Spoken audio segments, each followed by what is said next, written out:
Afternoon, everybody.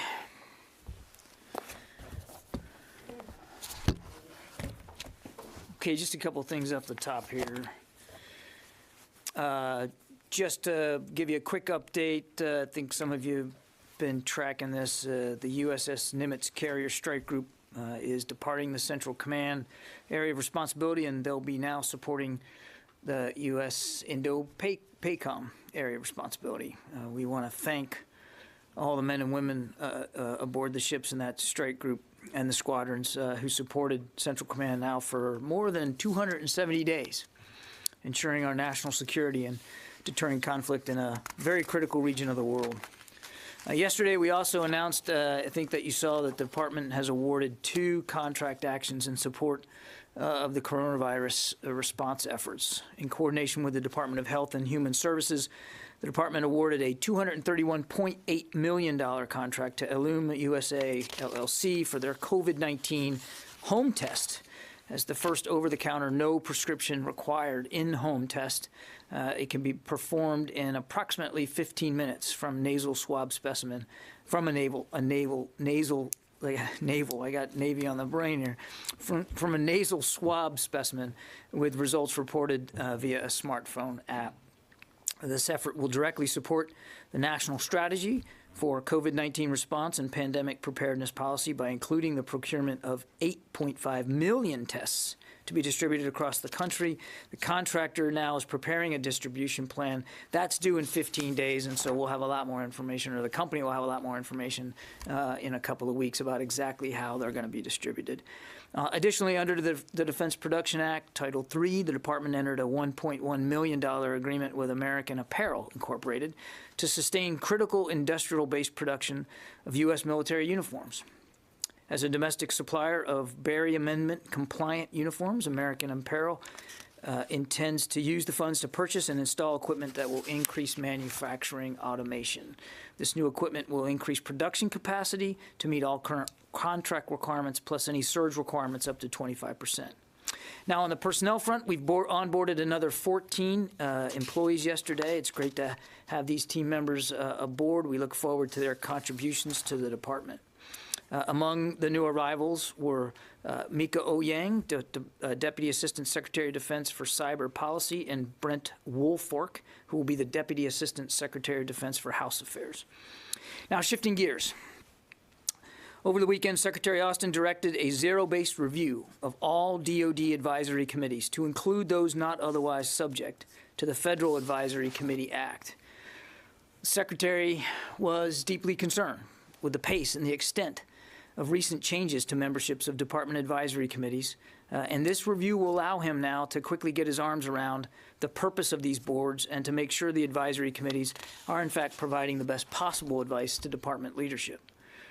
The review looks specifically for opportunities to find efficiencies across similar boards' works and to balance committee membership to provide, again, the best advice to our leadership here. The Interim Director of Administration and Management and the Acting General Counsel of the Department of Defense will lead this review.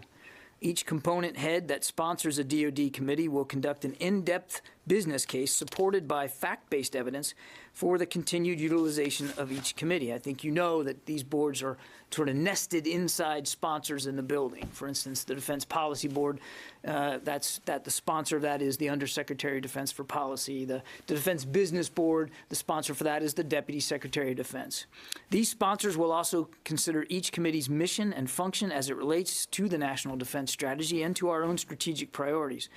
They'll look at potential functional realignments to create a single cross-functional advisory committee when it's appropriate. And they'll also look at potential legislative changes to non-discretionary advisory committees to align their missions and functions to DoD priorities. Each board sponsor will submit their completed reviews by April 30th, the end of that month, and in turn, those will incorporate or inform final recommendations that will be made to the Secretary by or of each committee by June 1st of this year, 2021. So the recommendations we expect, the Secretary expects, will include retention, realignment, termination, changes to mission or functions, membership balance, membership size, and possible legislative changes, again, to the non-discretionary advisory committees. The Secretary also directed that all members currently serving on DoD advisory committees and subcommittees, where he or another DoD civilian, employee, or active duty member of the armed forces is the approval authority for members to conclude their service no later than February 16th this month. Members appointed by Congress or the President, of course, are retained during the review period. The review will apply to more than 40 committees that currently advise the Department across policy, personnel, business, science, education, training, healthcare, and memorial activities. And I think if we haven't already, we will post, obviously, the Secretary's memo, the directing memo to this, as well as the associated list of committees that are being reviewed. And with that, I'll take questions. I think, Lita, we got you on the phone. Is that right? That is correct. Thank you. So one follow-up and another question. On the Nimitz, can you tell us what the Secretary thinks about having a carrier in this fleet in the Gulf? Is he in favor of having one there in a persistent presence or not? Will another carrier be going to this fleet to replace the Nimitz? And then second, do you have any update on the FEMA vaccine request? I don't have to go into all of it, but just any updates on it? Right. I don't have an update on the, so I'll take your second one. I don't have an update on the request that we have received from FEMA for administration support. And by administration, I mean the administration of vaccines. I don't have an update for that. That is still being analyzed. Again, we're working hard on this. We understand the sense of urgency, and I suspect we'll be able to tell you more in relatively short fashion, but I don't have an update today. On the Nimitz, obviously, the Secretary is concerned about making sure that the Defense Department and our forces and fleet forces overseas have the capabilities they need to deter conflict and to respond if needed. It is, as you all know, a balancing act between requirements and the capabilities on hand. The Secretary believes that that we have a robust presence in the Middle East to respond. It's a constant discussion that he has with the Central Command Commander, as well as the combatant commanders in other parts of the world, to properly meet those requirements and to balance the risk. And I don't have any announcements today with respect to carrier presence in that part of the world. And, you know, obviously, if and when we do have something to announce in that regard, we certainly will. Can I follow up on this? Go ahead. So was this the decision to remove the Nimitz, was it based on any assessment of the security situation in the region, especially in the Gulf area? And should Iran read this as somehow, you know, a signal from the Biden administration of their willingness to engage more in diplomacy instead of just show of force? Well, every decision that we make with military forces, air, ground, or naval, and certainly decisions that you make with respect to a capital asset like an aircraft carrier and its associated supporting strike group, is a decision driven by a frank assessment of the operational need, the threats in the area, and also a frank consideration of the capabilities themselves. And so, absolutely, the Secretary was mindful of the larger geostrategic picture when he approved the movement of the carrier strike group from the Central Command area of responsibility to the IndoPACOM area of responsibility. Also, and I'd be, you know, I would be irresponsible if I didn't remind you that this particular carrier and this strike group have been at sea for quite some time, a much longer deployment than is typically required. And so there are those considerations to make as well. Right now, the carrier is moving to support the IndoPACOM area of responsibility, and that's the focus right now. I won't get ahead of future schedules. The other thing I would remind you is, and I think you guys know this, that naval assets are mobile, and they're agile, and they're flexible. And as the Navy likes to say, they don't need permission slips to operate in certain parts of the world. So I think the Secretary, understanding all that, is, remains obviously focused on the threats in the region, and will continue to address it day by day about what the requirements actually are. John, can we get back to Yeah, go ahead, Tom. Can we get back to the FEMA issue? First of all, exactly what are they requesting? Is it administering the vaccine? If that's the case, are we looking more at military medical personnel as far as the support? And also, are we looking at hundreds or thousands, ballpark on the effort? I know you haven't come up with final figures yet. That's right, Tom. But I think I can help bound this a little bit, and I'm glad for the opportunity. The request is largely for assistance with administering vaccines.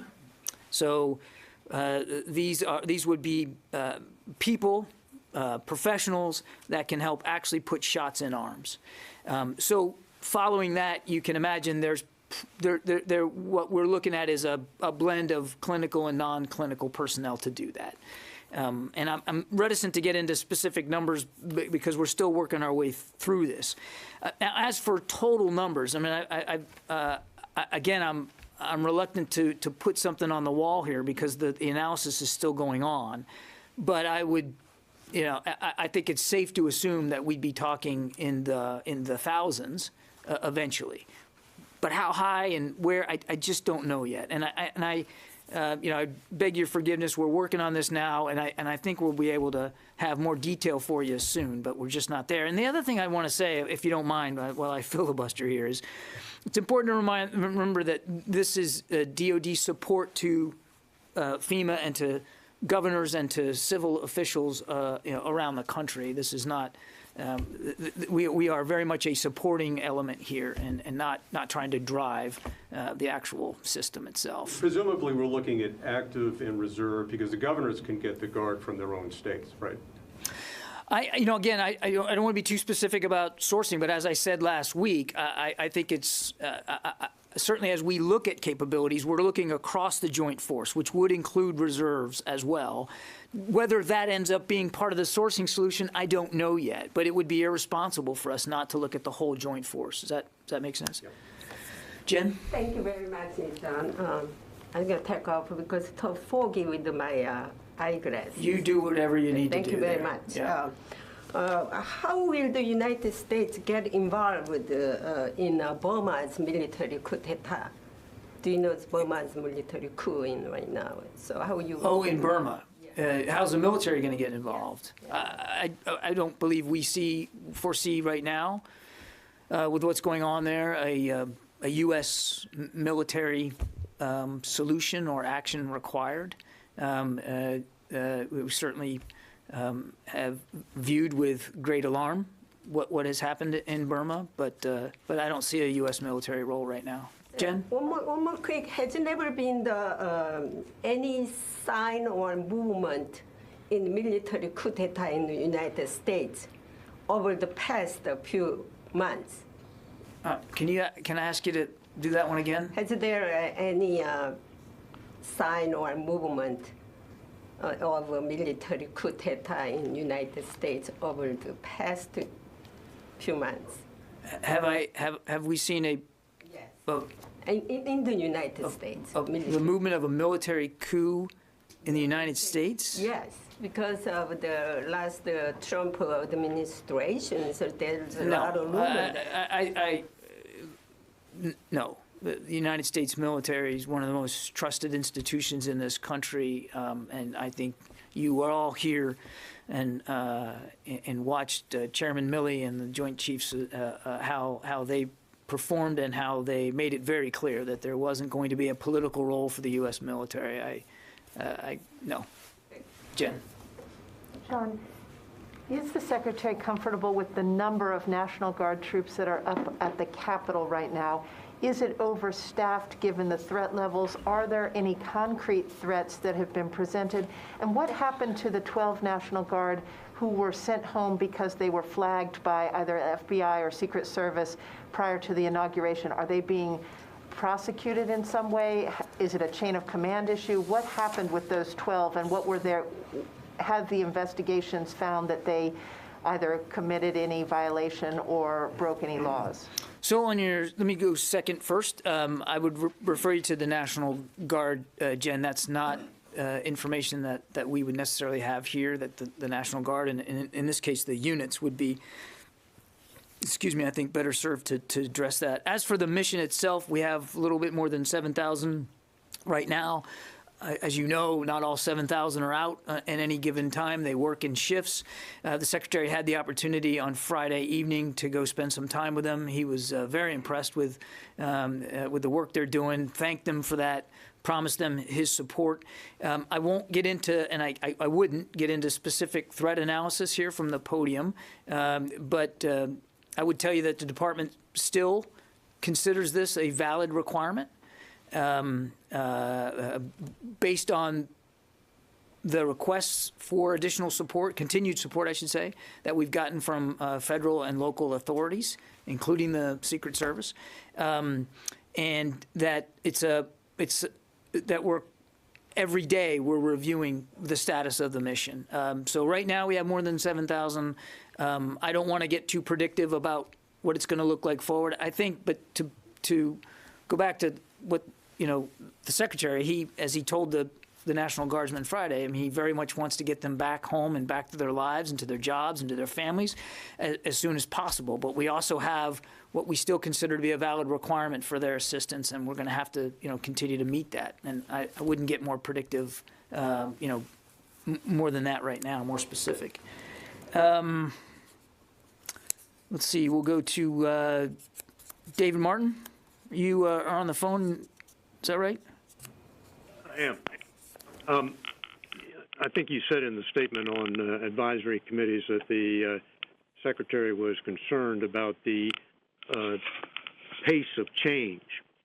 Can you tell us that this review was a specific reaction to all of the dismissals and appointments in the final days of the Trump administration? There's no question, David, that the frenetic activity that occurred to the composition of so many boards in just the period of November to January deeply concerned the Secretary and certainly helped drive him to this decision. Yes. Let's see. Maybe we go another one on the phone. I have to keep remembering to do this. Tony Capaccio. Hi, John. I have a quick question closer to home on recusals. The issue came up today at Deputy Secretary Hicks's nomination hearing by the Senate Armed Services Committee. Has the Secretary laid out programs he will definitely recuse himself from that are Raytheon-related? F-35, ground-based strategic deterrence, and the long-range standoff weapon. Those last two came up today in the written questions from the Senate to Ms. Hicks.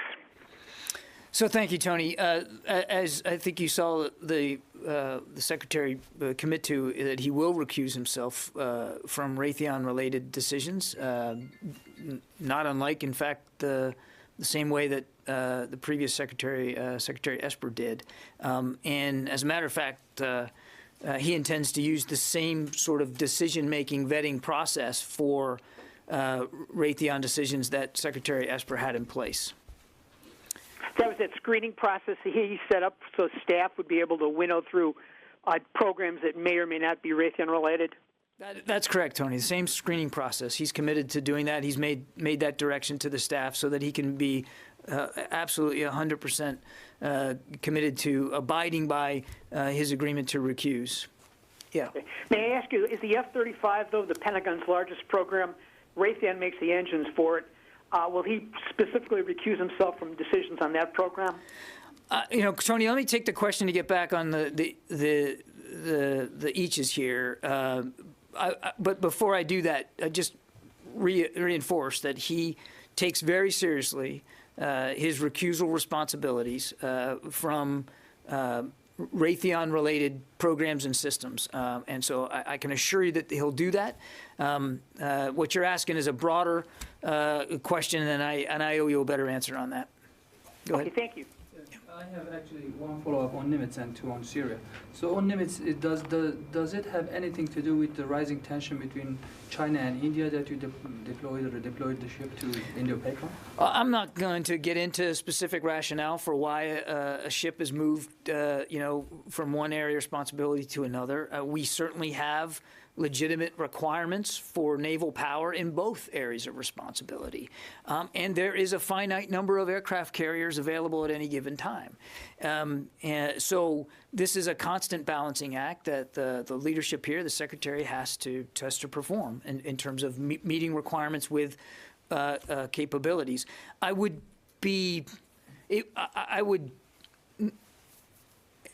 not characterize this as a response to a specific issue or event or public comment by a leader here or there. It is very typical for us to move naval assets from one area of responsibility to another to meet a plethora of different missions. Sometimes it's just training. Sometimes it's transit from one place to another. In this case, the Nimitz is at the end of a very, very long deployment. So I wouldn't read too much into that. But that's the justification. And you had another question? Yeah, on Syria, there have been several terrorist attacks in northwest Syria on civilians, and State Department yesterday, of course, condemned those attacks. But Turkey has been accusing YPG for those attacks, and YPG is the leading force of SDF, which is supported by the United States. So would you rule out that YPG is somehow behind those attacks? I'm not familiar with the operational assessments on this, and I'd refer you to the State Department. That's not really something that would be in our purview at the U.S. military to talk about. We'll go back here, and then I'll go to another one on the phone. Go ahead. Okay, thank you very much. I want to ask you about the negotiations on a new cost-sharing agreement for hosting the U.S. troops in Japan and South Korea. The previous administration said the cost-sharing agreement was not fair to the U.S., and they said that the ASEAN allies should assume greater share of the burden. What is your position on this issue? Do you think that ASEAN allies should spend more for U.S. troops? Thank you. I don't. Right now, we're, I think, looking at, as I said last week, a sort of a global posture review. We're in the midst of taking a look at our force posture around the world and the contributions that we're making. So I'm not prepared to give you a specific answer to that right now. The Secretary certainly looks forward to discussing with our partners in the Pacific, ASEAN members as well. You know that's an important part of the world for us. But I'm not. I don't have anything to read out specifically today in terms of dollar figures in terms of cost sharing. The only thing I would say, writ large, is that the Secretary remains committed to reinvigorating our alliances and our partnerships around the world and our friendships. Because as he said on day one, nobody can do this alone. We all need partners and friends.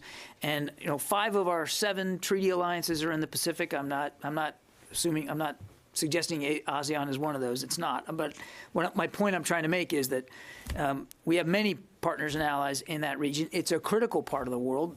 You heard the Secretary talk about the focus that we need, the stronger focus we need to apply to the Asia-Pacific region. And I think you'll see him over time continue to bear that out with decisions and policies that we're putting in place. Let me go to the phone.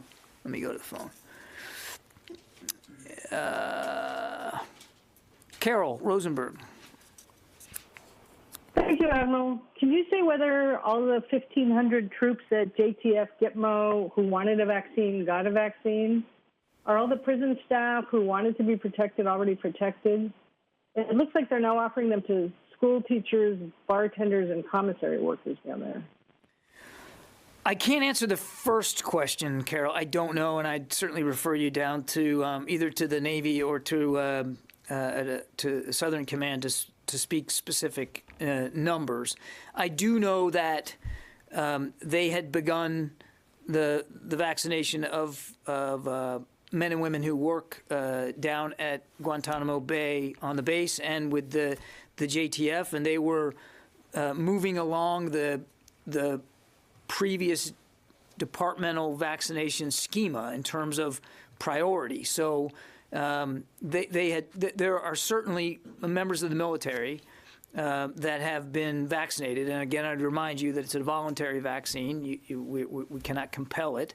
But I know that there were members of the military that had been vaccinated down there. The exact numbers, Carol, I don't have in front of me right now. But I'll tell you what, we'll take that question, but we'll also make sure that it gets properly staffed through the Navy and through Southern Command. Yeah, Dan. Could we just go back to the Nimitz, just to be clear? Was there a reduction in the threat level, and that was part of the rationale for that decision, or is that not the case? The Nimitz? Yeah. Again, Dan, I'm really reluctant to get into specific discussions of threats and intelligence. We don't make decisions like this lightly. And there's a lot of factors, particularly when you're dealing with a strike group that has been at sea and deployed for as long as it has been. I think 10 months, or it's about to be 10 months.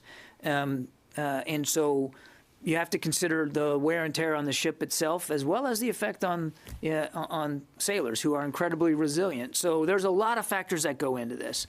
And again, I would, I think it would be imprudent for us to look at this and think, well, this is based on a specific piece of intel in a specific part of the world.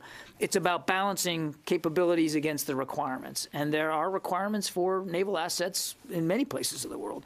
And then there's a limited number of aircraft carriers. But I want to pull back, again, to make the larger point, that we have a lot of military capacity in the Central Command AOR, the area of responsibility. And we are constantly working with combatant commanders, and in this case, General McKenzie, to do the best we can to meet their requirements for additional forces for as long as possible, against the requirement. And I just don't want to get ahead of the Secretary's decision space with respect to future naval assets that may or may not operate in that part of the world. We're constantly watching the threat. We're constantly trying to meet that threat with proper capabilities. The Secretary is very comfortable that that process of evaluation is ongoing, and he is connected to the combatant commanders, these two in particular. And this decision was made in consultation with them and with the Navy. So being there for 10 months. Let me, sir, hang on a second. Let me get Dan, and I've already gotten you, so just give me. Hang on just a second, sir. In the CENTCOM AOR in Afghanistan, you talked about troops levels and the considerations last week. Is the Secretary ruling out the possibility of any minor additional forces because of the situation there, either for force protection reasons or other requests from the Afghan government? The Secretary's not ruling anything in or out, Dan. I mean, he's mindful of the need. And he's mindful of the threat. And we're constantly evaluating that almost on a daily basis. There are a lot of resources in the region. There are other resources that can be mobilized if needed.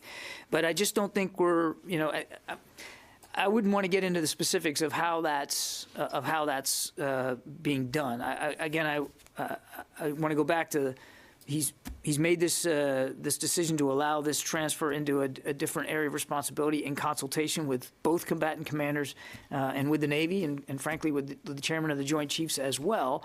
And his belief is that this move is in the national interest, and he's always going to fall back on that as he makes these decisions. And again, I just wouldn't want to close down his decision space in the future. And on Afghanistan, you would not rule out the idea of considering at least the idea of enlarging the U.S. footprint there to some degree? Again, I don't want to get into hypotheticals. As I said last week, any future, I don't have any future force posture decisions to read out or to announce. Future decisions about force posture in Afghanistan are going to be conditions-based. Abraham Ashley, Washington Examiner. I wondered if I could go back to the guard force posture in the Capitol. Sure. And your cooperation with FBI in support. Sure. Can you say whether or not the FBI has sent you more alerts which come when there's an arrest of service members or there's information about service members, active duty or veterans related to the Capitol riots January 6th? And also the acting Army Secretary spoke to us recently and did characterize a little bit of what the threat assessment is in the Capitol. I wondered if you could provide us an answer. Is there even a threat anymore? When you say you're going to review it on a daily basis, could you then downgrade the guard presence in the Capitol? Is that possible? Again, reticent to get into hypotheticals, so let me just try to parse this out here. I would refer you to the services for any notifications that might come from civilian law enforcement, to include the FBI, because that wouldn't come into the Office of the Secretary. That would go to the services. And I'm not aware of any additional notifications by the FBI for additional investigative work on other members. I'm just simply not aware of that, and I would point you to the services for that. As I said in my answer earlier, we're constantly reviewing the force posture here, the presence of the Guard in the Capital Region. We understand that they left jobs and homes and families, and they want to get back to them. But from the Secretary's visit, it was pretty clear to him that they also they believe in what they're doing, and they believe it's a valuable mission. For as long as it is a valuable mission, for as long as it is required, this request from civil and law enforcement authorities, the Department of Defense will continue to source it and to meet it. When that ends, I don't know. How and at what pace it tapers off, I don't know, because we're constantly looking at this. But to go back to what I told you earlier, the Secretary made it clear to those soldiers that he doesn't want to keep them out there any longer than they need to be, because he knows, they're making an enormous sacrifice, and so are their families. And it's cold outside, and that is not fun work, and he recognizes that as a former soldier himself. So we're going to just keep every day, we'll keep looking at this. And on the threat assessment, I'm just reticent to get into that. That's just not that's not a healthy thing for me to do at the podium, is to talk about specific threats and intelligence. Let me go back to the phone for a second. Let's see. Paul McCleary, Break-In Defense. Hi, John. Thanks.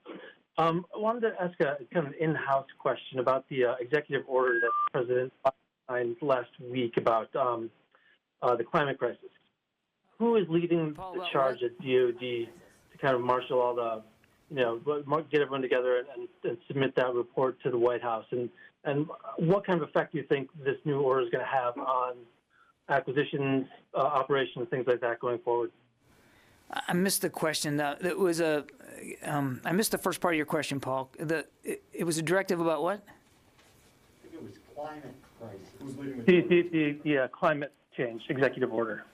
Oh, climate change. Okay, I'm sorry. Yeah, no, I didn't get that.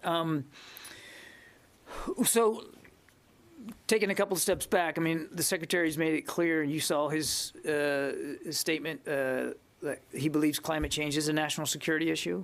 It affects our facilities and our infrastructure. It affects things like, Navy ship piers and our bases around the world as a result of the extreme weather that climate change contributes to. It also is a driver of people. It's a driver of refugees, which also contributes to instability and insecurity in places where oftentimes the military, U.S. military, then has to deploy to support allies and partners around the world. And of course, it requires many times the use of military for humanitarian assistance and disaster relief, driven by severe weather, which is, of course, scientists have shown lately has been driven by the changing climate. I don't have specifics, Paul, for you in terms of how that breaks out into dollar figures right now. I mean, previous estimates have been in the many millions of dollars in terms of the effect it has on the U.S. military. As you saw in the president's executive order, he wants and had tasked the secretary to factor in climate change into not only resourcing allocations, but operational concepts, even wargaming. And so the secretary has made that very clear to the department that he takes that tasking very seriously, and will do the spade work to do that by the deadline, which I think was 60 days, I think it was what the EO said. So we'll have, I think, more specifics to put on that, Paul, once we get further down, fleshing out what we've been tasked to do. But, again, it's a national security issue. He takes it that seriously. He knows it has a dramatic and specific effect on the U.S. military and our capabilities around the world. Yeah, Megan. Another Fifth Fleet question. So Nimitz has made its way out. Eisenhower is basically next in line for deployment, and it would be also less than a year, it'd only be a few months since they came back from their last deployment. Has the Secretary, in considering these requests from CENTCOM to have a persistent carrier presence in Fifth Fleet, has he considered the wear and tear on the ships, the wear and tear on the crews, doing so many back-to-back deployments, or these extremely long deployments the way Nimitz has? Is it possible that you could let some time lapse in Fifth Fleet without a carrier to shore up the readiness and the morale of some of these crews? Well, without getting into the specific decisions based on force presence in Central Command, the short answer to your question, Megan, is yes. The Secretary obviously factors in the wear and tear on the fleet and on the ships and the sailors, just as he would the resilience and the wear and tear on military units of all different stripes. And it's absolutely part of his calculus. And that's why, before he makes a decision like the one that he just made, he consults with the service, in this case the Navy, and with the combatant commanders that are affected by this decision. And it is, in many cases, it's a balancing act. You have X number of requirements, you have Y number of capabilities, and you want to try to meet those requirements as best you can. And you're no stranger to the building, you're no stranger to this issue. There are some times where you can't meet all requirements every day, and you've got to balance what you can apply to those requirements.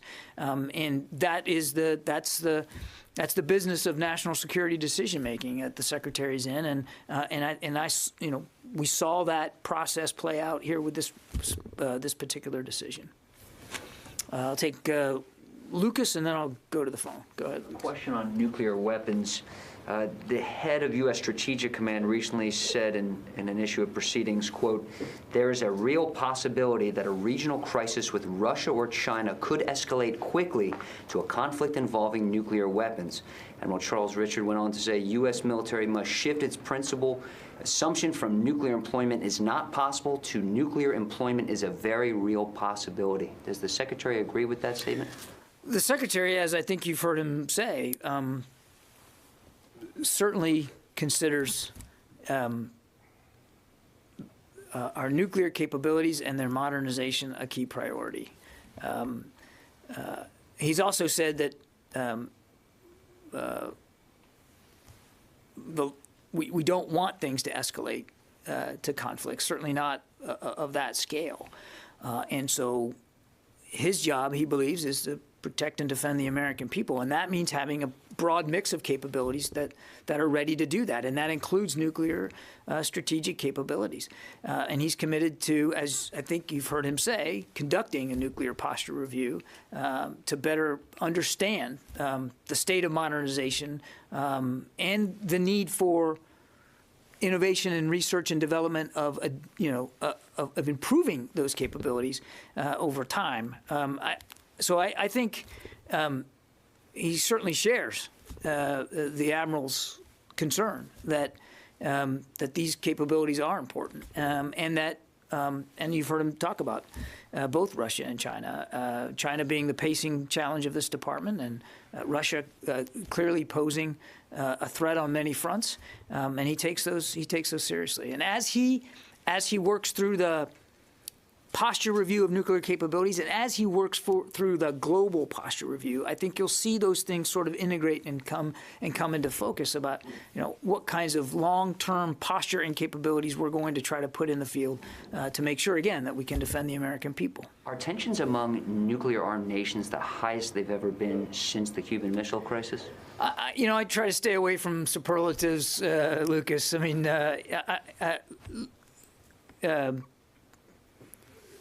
again, he views China as the biggest pacing challenge for this department. Nobody wants to see things end up in conflict, certainly not on that scale.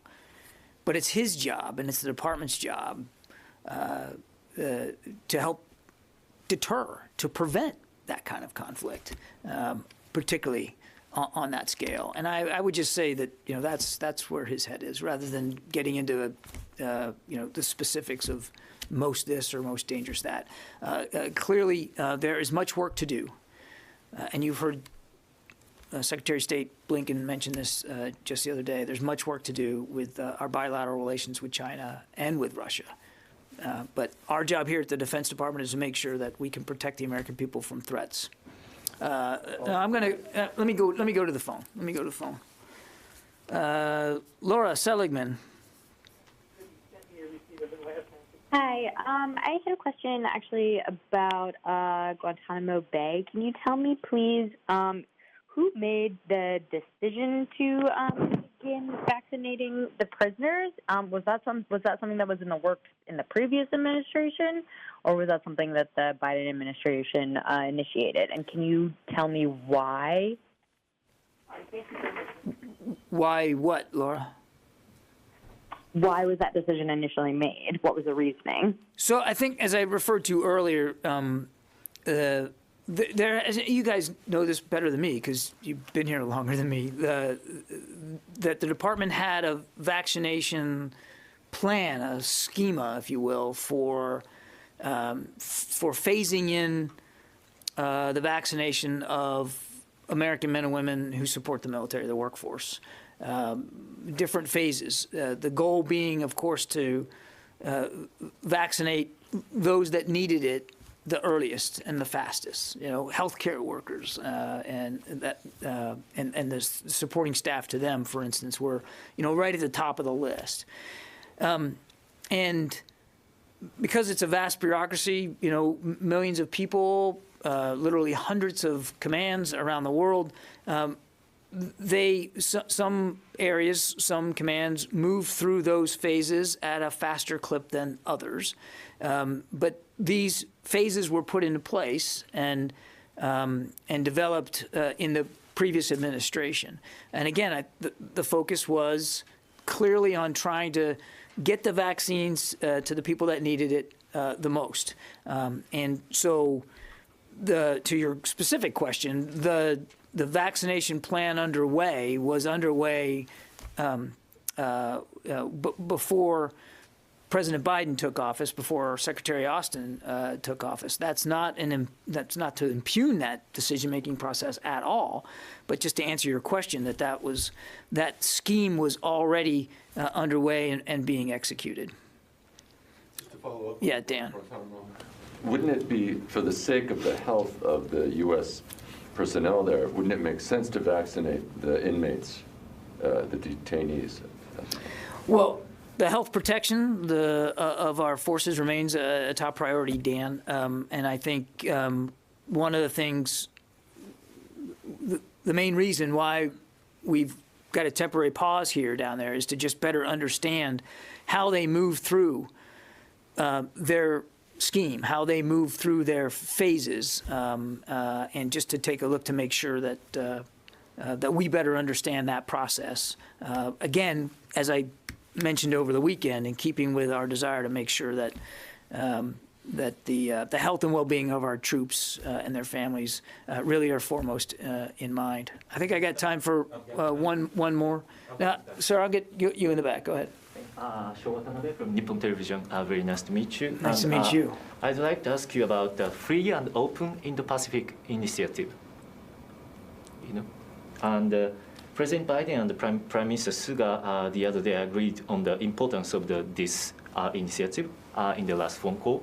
Yeah. So I'd like to ask you, how does the DoD recognize the importance of this, and how do you plan to develop this, especially in order to counter China? Boy, we don't have time for me to answer that. There's a lot there. Except, let me just again reiterate the Secretary's focus on the Asia-Pacific region and the many opportunities that are there, not just challenges. Again, we have the bulk of our treaty alliances are there. We've got serious security commitments in the Indo-Pacific region that we intend to meet and to take seriously. And I think you'll see, as the Secretary gets situated and begins to flesh out what will be the first budget that he, under this presidential administration, submits here in coming months, and as he begins to evaluate the national defense strategy, and as he said in testimony, begin to flesh out what changes there might be, I think you'll see this theme come back again and again. This understanding by the department that that area of the world is vital and must remain vital. We're a Pacific power, and we have responsibilities there.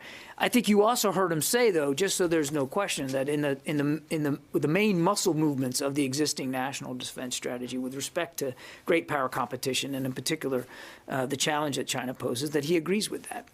Okay, I'll take a couple more here.